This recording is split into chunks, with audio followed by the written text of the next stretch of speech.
5 cold cases solved decades later. When a crime occurs, police immediately set out to solve it and catch those responsible. Some cases get solved right away, others can take weeks or even years.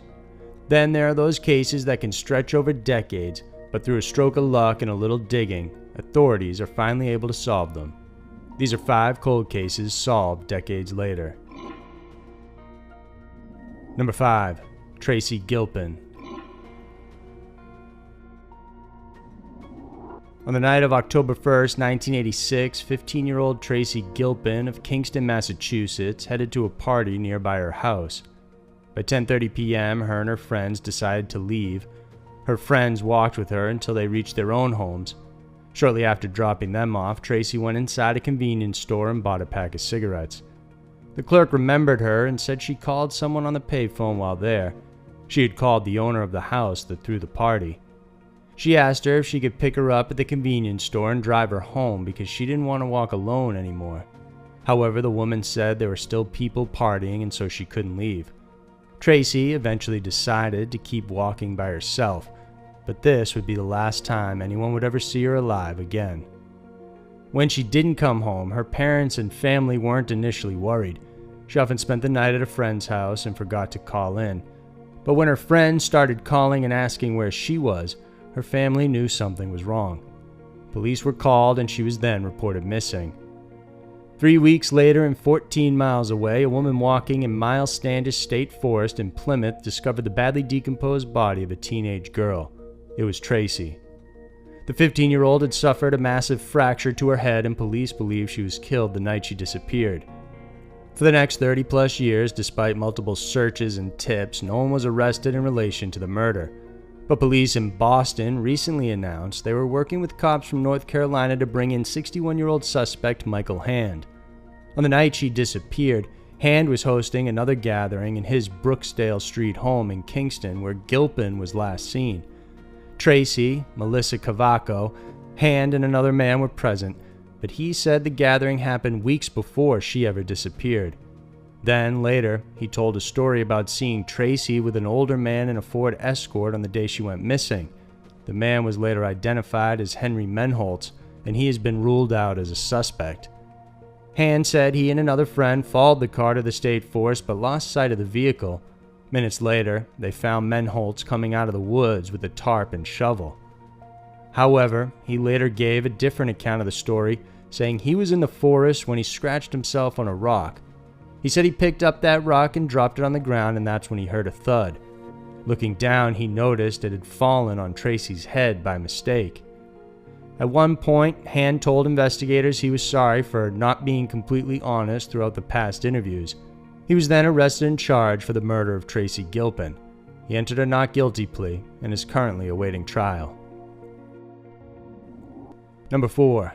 Death of Richard Phillips and Milton Curtis. On January 22, 1957, El Segundo, California police officers Richard Phillips and Milton Curtis stopped a vehicle after it ran a red light. Once outside the car, without warning, the perpetrator pulled out a gun and shot both officers 3 times before fleeing the scene. Officer Phillips fired 3 shots into the vehicle and radioed for help before losing consciousness.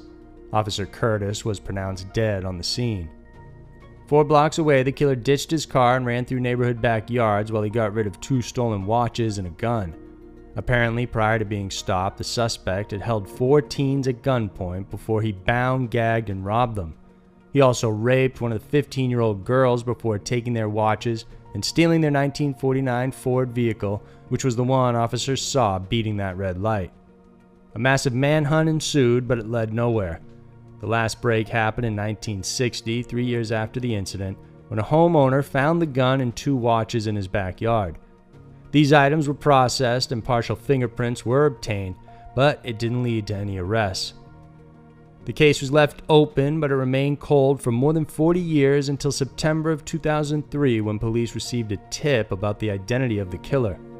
This was a fake call, but it caused police to run the old fingerprints on the newly created nationwide fingerprint database compiled by the FBI. To their surprise, it matched a print for a robbery held in South Carolina in 1956, done by Gerald Mason.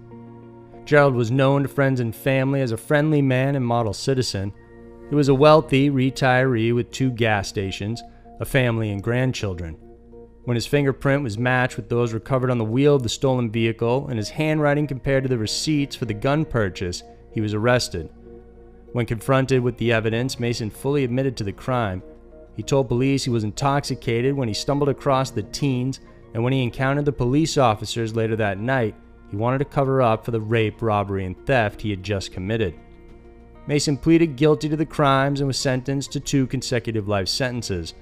He was denied parole in 2009 and later died in prison at the age of 83. Number 3. Murder of Maria Ridolph. Snow had begun to fall on the evening of December 3, 1957. 7-year-old Maria Ridolph begged her mom to let her go out and play with her best friend and neighbor, Kathy Sigmund. It was dark out, but the two went on the street and played a game called Duck the Cars. Kathy would later tell police that it was then that they were approached by a young man named Johnny. He said he was 24, unmarried, and asked if they liked dolls. Then he inquired to see if the girls liked piggyback rides. Maria accepted, and after Johnny gave her a ride, she went inside their house to grab a doll she wanted to show him. When she came back, Kathy went to her house to get mittens, and by the time she came back out, Maria and Johnny were gone. Kathy then told Maria's family, and when they still couldn't find her, they called police. Within an hour, authorities were searching the area for the young girl. They interviewed neighbors and witnesses, but no one saw a man playing with the girls. When the FBI came on board, they traced the timeline and agreed Maria was likely abducted between 6:45 and 7 p.m. 5 months later, and approximately 100 miles away from Sycamore in Woodbine, Illinois, 2 tourists searching for mushrooms around U.S. Route 20 found the skeletal remains of Maria. She was wearing a shirt, undershirt, and socks while hidden underneath a partially fallen tree. Since Maria wasn't taken out of the state, the FBI withdrew their investigation and left it to state and local police. But prior to the FBI leaving the case, they interviewed potential suspects before the body was found, and one of the suspects was then 18-year-old John Tessier. At the time of the disappearance, John lived with his family just 2 blocks away from the Ridolph home. He had been planning to enlist in the U.S. Air Force. When his alibi was investigated, John said he was 40 miles northwest of Sycamore to enlist in the Air Force. On December 3rd, he visited the Chicago recruiting station, corroborated by records, then spent the day sightseeing. He returned to Rockford by train that night and arrived at 6:45 p.m. He made a collect call to his parents asking for a ride home. Phone records showed a collect call was placed to the Tessier home at 6:57 p.m. by someone named John. After that phone call, John met enlistment officers at Rockford to drop off paperwork. They confirmed that they did speak to him at 7:15 p.m., and because his alibi checked out, the FBI closed the file on him completely. John went on to serve 13 years in the U.S. military, and later on he became a police officer in Milton, Washington. But in 1982, he was charged with statutory rape after abusing a 15-year-old runaway. He pleaded guilty to a misdemeanor and was sentenced to 1 year of probation and terminated from his job. By 1994, he changed his name to Jack McCullough, and by 2011, he was already in his 70s and living in a retirement home while working as a security guard. In 2008, the case of Maria was reopened after Janet Tessier, John's half-sister, confided that on their mother's deathbed, she supposedly implicated John as the perpetrator. It was also revealed that John allegedly raped his other half-sister, Jean. State police reviewed the evidence and created a new timeline to make room for him as a viable suspect. In 2012, John was tried in DeKalb County for the rape of his half-sister, Jean, and the kidnapping and murder of Maria Ridolph. The former case was dismissed due to a lack of physical evidence, but as for the kidnapping and murder of Maria, he was charged with the crime despite a lack of physical evidence, motive, and indication he was in the area when the crime even happened. Pressure from both the Ridolph and the Tessier family led to the conviction where John, at the age of 73, received a life sentence. In 2015, he filed for an appeal. Richard Schmack, the county state attorney, reviewed the case and found out that key evidence pointing to John's actual whereabouts in Rockford, 40 miles away from the crime scene, were kept out of the trial. This evidence, which was the collect call he made according to phone records, would have supported his alibi that he was not in the vicinity.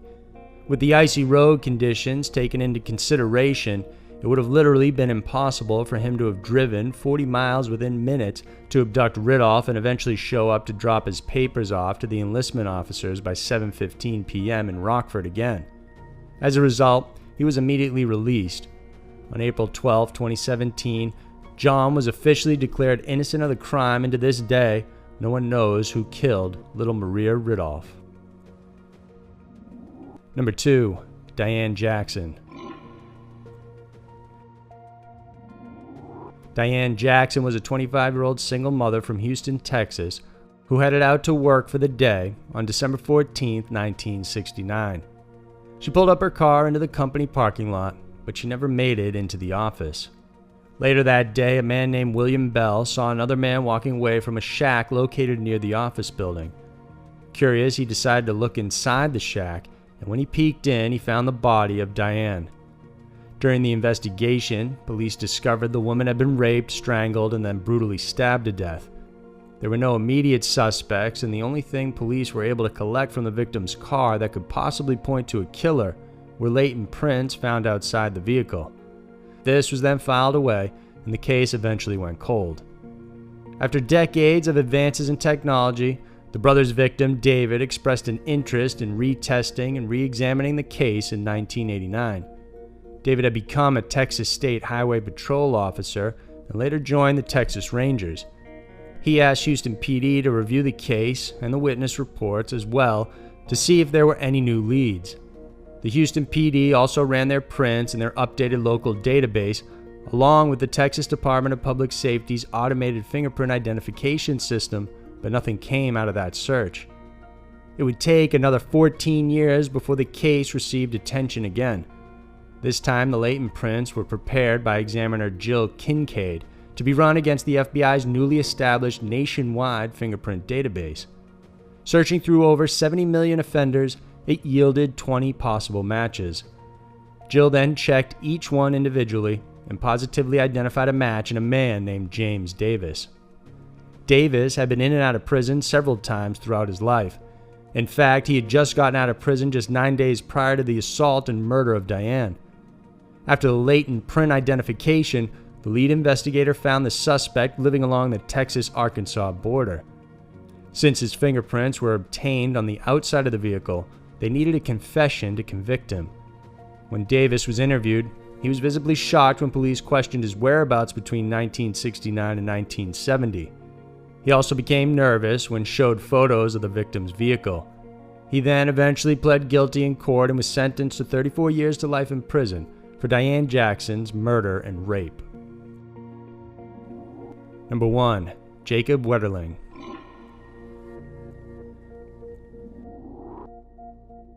On Sunday, October 22, 1989, 11-year-old Jacob Wetterling, his brother Aaron, and another friend, Aaron Larson, were riding their bikes on the way home from a convenience store in St. Joseph, Pennsylvania. Right before reaching home, a man with a stocking cap mask and a revolver jumped from a driveway and ordered the boys to throw their bikes in a ditch and lie with their faces on the ground. The man asked the boys for their ages. Jacob's brother at 10 was told to run into the wooded area and never look back or else he would be shot. Jacob's friend Aaron was 11, just like Jacob himself. The perpetrator demanded to see the boys' faces. Then he told Aaron to run away and not look back, threatening to shoot him too. He had chosen to keep Jacob. About 10 months prior to Jacob's abduction, a 12-year-old boy named Jared Sherrill was abducted at gunpoint. He was sexually assaulted, then threatened by an adult male. The perpetrator had the same MO as that of the Wetterling abduction, also threatening to shoot the boy if he looked back. This happened just 10 miles from where Jacob and the boys were stopped. Despite the investigation, nothing ever panned out. There were persons of interest, but no evidence to stick to them. One person questioned on December 16, 1989 was Danny Heinrich. DNA of his was collected, and it matched the one in the Jared abduction. However, the statute of limitations had expired on that case, so he was never charged. It wasn't until October 2015, 27 years later, when Danny was named publicly as being involved in the Jacob Wetterling case. Even though he was linked to Jared's case, he wasn't charged, and so instead a search warrant had to be issued, and detectives discovered child pornography, resulting in his arrest on October 28, 2015. He then led detectives to the remains of Jacob, where he had been buried in Paynesville, 30 miles away from their home. It was confirmed through dental records that this was Jacob. As part of a plea agreement, Henrik wasn't charged with Jacob's murder, but instead to one count of child pornography.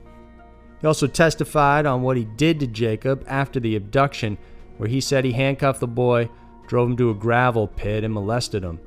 Afterwards, he shot him after hearing sirens in the distance and noted he was able to elude police by listening to a police scanner.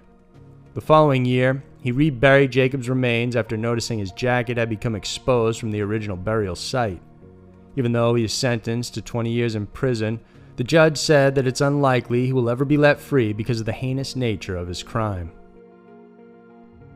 So there were 5 cold cases solved decades later. Some crimes are never solved, and without leads it can seem sometimes that they'll never be laid to rest. Eventually, though, as you can see in these cases, as long as there's hope, the truth can